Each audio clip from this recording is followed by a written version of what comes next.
Hello, good morning. My name is Natasha Rajuki. I represent the Department of Culture. I'm also a member of the local Intangible Cultural Heritage Committee.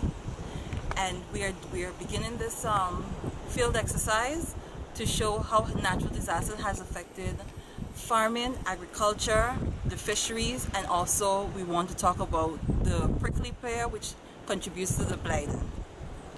As we all know, natural disasters on these parts of the islands are usually hurricanes. So that is from this angle that we are approaching this field exercise. Well, what I wanted to know is, first off, how long have you been in working with fisheries?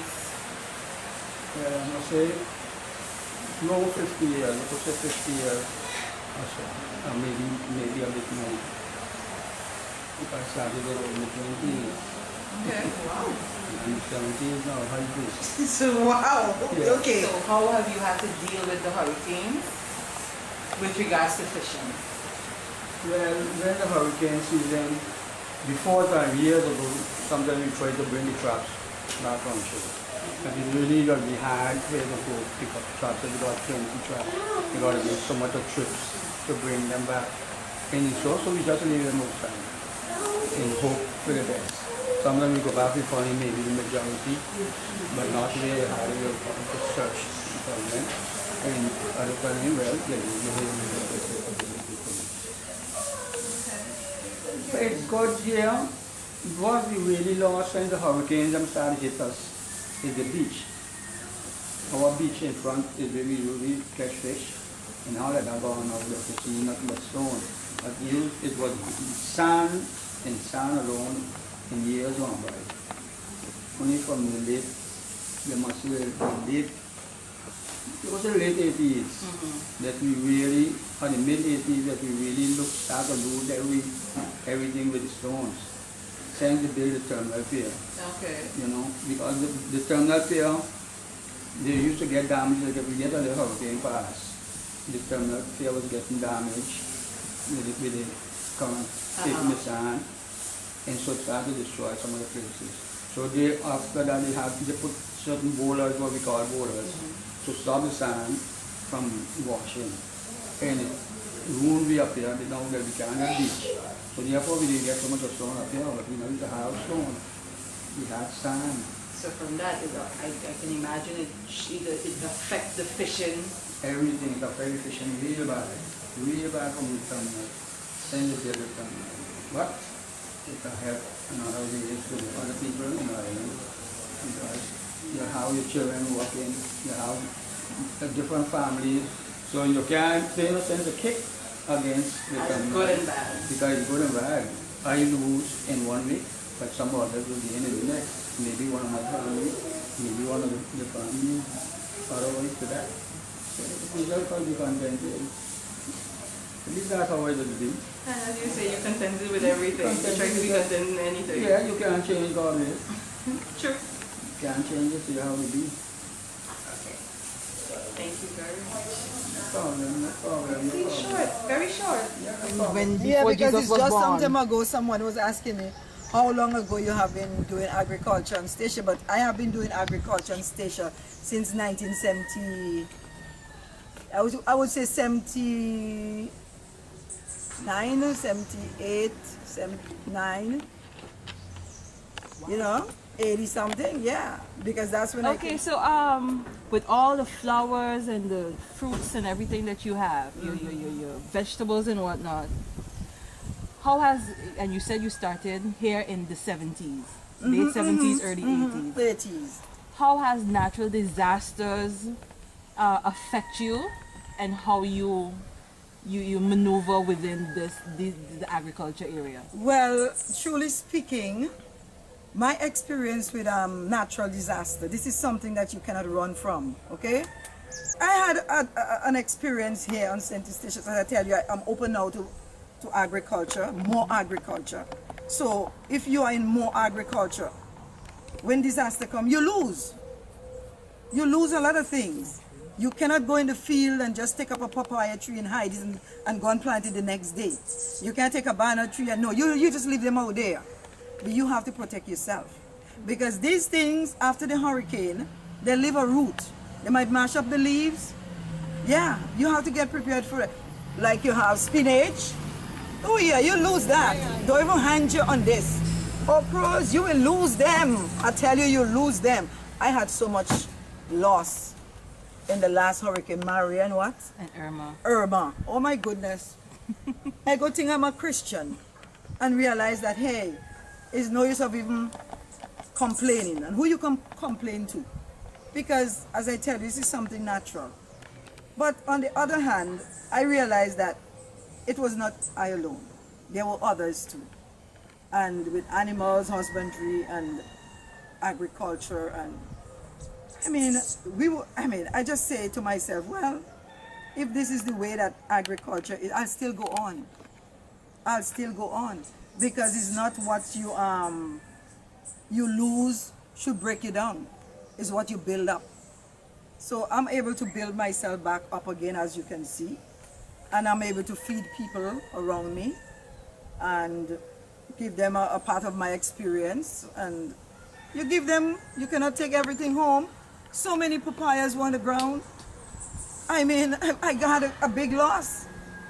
But it took me how many months before I could pick up myself again. But God was good to me. This is Mr. Gershon Lopes, and this is Mr. Luke. And what we are ascertaining from you today is what is government's plan to aid the farmers and anyone involved with agriculture on the island, especially over the time of the natural disasters. You're talking about the two last hurricanes that occurred, yeah, especially Irma those. and And Maria. Maria. Well, look, I will say, formally, nothing used to be done. You just had to take a loss. That's how it was before. But now, for these two hurricanes, what has been done is that we made an assessment. The livestock holders, folks that are planting food, and the fisheries. So that has been done, and we came up with a certain amount of money where we can help these people. We are presently checking materials that we can give out. What we did actually, folks that lost their stalls, folks that lost their fencing, a lot of places you can see, all Mr. Coutard, they lost their fencing. We are giving back fencing to farmers that lost their fencing. We're giving back stalls to farmers that lost their stalls. We are also giving back animals, but we want to bring in live animals. Not animals from here, take from one farm and give another. We want to upgrade, because we have for quite some time roaming animals and interbreed, so we want to bring it up to our standards. So we will be bringing in some sheep, some goat, and those are things that people lost. Besides that, the farmers that lost a tremendous amount of materials in production, fruits and vegetables.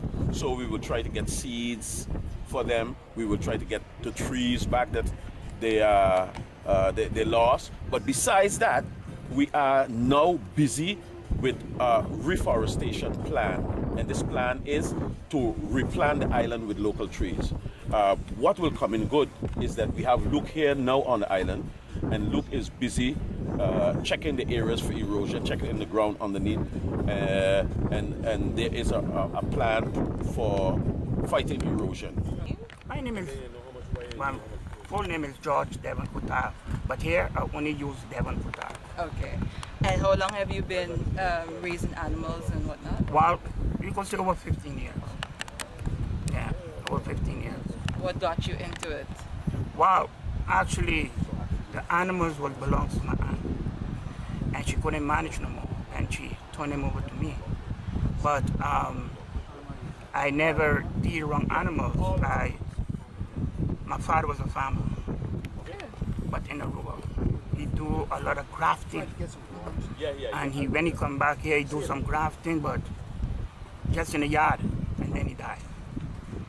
And then my aunt offered me here, and I took it over. So, as I told you before, we're trying to see what the natural disasters have done to affect the way you do stuff. Well, what happened? You see all this right here? 2 years, gone. because we're close to the sea. That is why right now, I'm tearing up the wires them to put up new one. Okay. But I want to go coat it. It's very expensive, but I'm thinking about it. This wire only lasts for 2 years. On the other side, lasts less than 2 years. Because the more closer to the sea. That's the problem we have on this side. Yeah, on this side. Okay. Good morning, Mr. Busby. Good morning. We are here to discuss fishing in Stasia with you. And one of the first things I wanted to know is how long have you been in the field of fisheries? Well, for, over 20 odd years. Some fishermen. You all been with the long time. And what brought you into this field? Well, maybe just being around the sea from a young guy, you know, I always get to like it, so I just continue doing it. And this is your livelihood. This is what you do every day. No, well, I don't do it for, I do it just as a part-time, yeah, because I still work for the government. Okay. So I only do it as a part-time job, you know. Okay. And one thing I wanted to know is, because okay, you've been in it for 20 odd years, how has natural disasters, and from our end it's usually hurricanes and little earthquakes every now and again, how have you seen that affect fishing on the island? Well, it affects the fishing a lot because it mash up the bottom, you know, they continue big seas and things destroy the corals and so you don't get, especially for the diving, they don't have the holes that the lobster used to go and hide like before, because the continue hurricane keeps closing up all the holes, and so it makes it more difficult, especially for the guys who are diving, to go and looking for lobsters in the holes, and so a lot of the holes get buried up. How is fishing as a business, as an industry? How is it? Well, it's how much you want to put in it, you can get out. Okay. Because before time, when I started to fish, the old guys used to fish maybe with 10 traps, and sometimes they don't even want to pull all because they catch so much fish and they're catching so much lobster that they can't pull all. Now today, I fish with 30 and 40 traps, and when I go, I pull all. Okay. So you can catch the difference by even by that. And fishermen, when they used to have one Sant and Leo and them, they used to have maybe 10, 15 traps, and sometimes when they go, they don't pull all. They say, oh, it's too much of fish to carry today, maybe don't get them sold, so leave the rest traps until another day. Now today I go, I have 30, I fish with 30 and 40 traps, sometimes up to 50 traps, and sometimes I go, I pull all one day. Fisherman, you're always on your own, so It's over a year. well, that's what I'm telling you.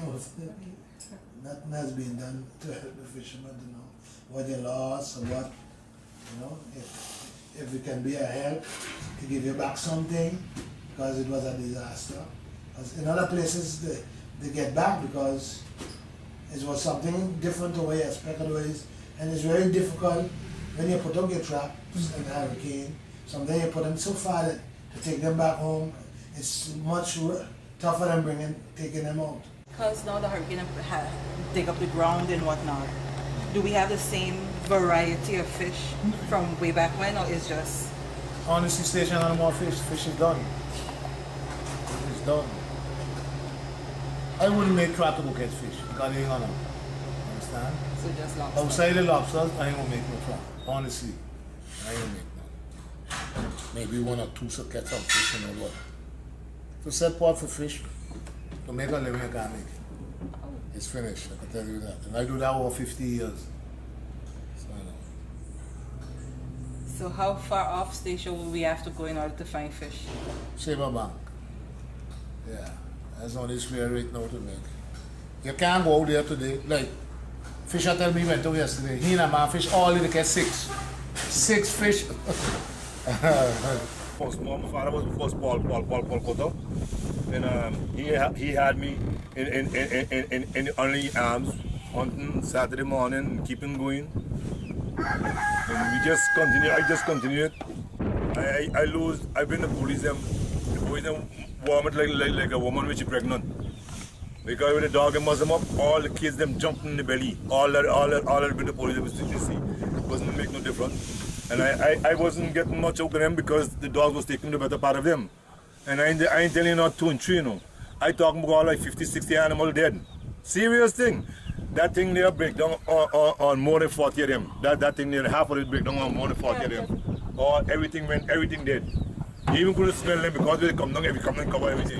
Just only they were left on the half outside. And I continued doing this way, but when the hurricane came, the hurricane wrapped me up a lot.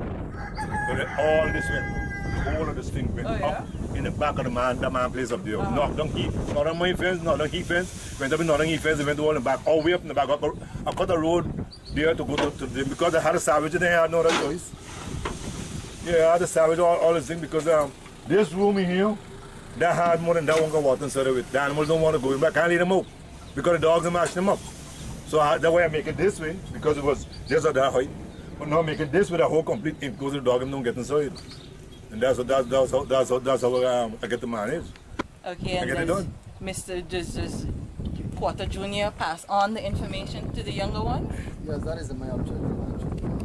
What I do is, as a 4th-generation farmer, because my grandfather, like my father indicated, was a pork quarter, who I grew up knowing farming. I think at the age of 14, I merged with my father because of my love for animals as well. So I too began in the process of farming and so forth. Of course, it comes with the challenges. Besides natural disasters, you have the element of people just taking your property. You have the drought season where there's lack of water, and you also have the fact or the reality whereas you don't get the recognition as a farmer, where you get some form of respect from the community, where you invest in time, energy, affection, and money for that matter, and there's nothing coming out of it. Most civil cases are going on, done unsettled, where you invest, as I mentioned, amount my father just indicated earlier, where he would spend thousands of dollars into fence, water tank, water containers, animals themselves to change the breed, to increase the quality, medication, and all those things my father invested in over the years. And we cannot harvest a profit because we're actually sharing what we have with those of malicious and those malicious misfits, if I may call it that. The law has been in and out of contact with us. We have been lobbying and protesting against the advantages being taken upon us.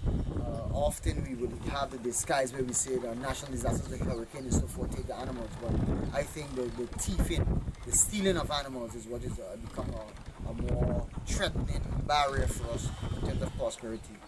Nevertheless, as humans, we also have our lives outside of our hobbies as farmers. My son is also going to become a farmer. I'm proud to say that on the air, of course, where he too is going to learn the value of, by the sweat of a man, bro, we shall eat. He too has been given all the knowledge. He too is familiar with sheep and different breeding, with the black belly and the big ears and the small ears. He too is familiar with my father, which is his grandfather, has been doing it for some 25 years. There is no acknowledgement, there is no pension, there is no benefits, there is no compensation for a 25-year veteran in the business of farming. And that's something that we need to look at as a people, as a society, in terms of making it a reality where they get the respect that is due to them. Because, believe it or not, it is only by what you reap you can actually progress. You know, you're going to reap what you sow.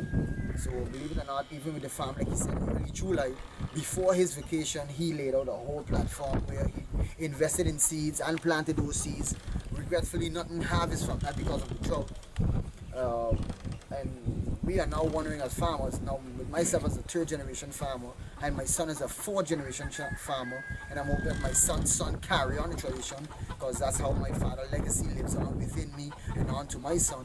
We're hoping that we could get the support and sustain from everyone out there who could interpret and understand, who could respond to what it is we're speaking about in terms of progressing as a society. Yep. I'm Walter Hellebrand. I was born and raised here on Statia. Didn't live here all my life, but came back to live here permanently, as has always been my wish and my dream. I was asked to say something about Miss Bladen. I call it Stacia's national drink, just like St. Martin has its guava berry and Saba has its Saba spice. And I know it because of my parents. They talked about it and other older people here on the island. But I never had it when I was a little boy. I think it was reserved for the grown-ups, maybe. I did mention it was a hurricane that brought a virus, so I was told. I don't know this myself, I'm not a botanist or anything. But that virus then killed off the prickly pears. So it was a natural disaster that caused another natural disaster. The hurricane brought the virus.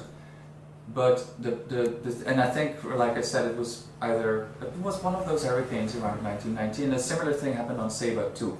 And it was actually somebody from Saba who told me that it was a virus that was brought by a hurricane.